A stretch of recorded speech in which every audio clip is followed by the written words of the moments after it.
श्री गणेशोत्सवानिमित्त सोलापूर महानगरपालिकेचे आयुक्त शीतल तेली उगले यांनी आपल्या निवासस्थानी आज गणरायांचा निरोप घेत 5व्या दिवशी त्यांनी आपल्या परिवारासह घरातील पर्यावरणपूरक श्री गणेश मूर्तीचे विसर्जन आपल्या घरातच सर्व कुटुंबियांसमवेत केले।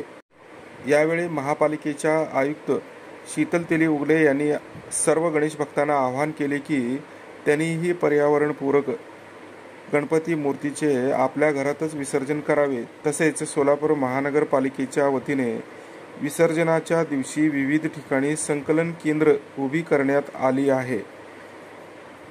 त्या ठिकाणी आपल्या घरातील श्रींची मूर्ती विसर्जनासाठी देऊन सहकार्य करावे। तसेच आपण दिलेले श्रींची मूर्ती ही महापालिकेच्या वतीने विधिवत पूजा करून खाणीमध्ये विसर्जन करण्यात येईल। एकूणच आपल्या लाडक्या बाप्पाचा उत्सव साजरा करताना आपल्या हातून पर्यावरणाची हानी होणार नाही यासाठी सर्वांच्या सामूहिक प्रयत्नांची गरज आहे, असे आवाहन त्यांनी केले आहे।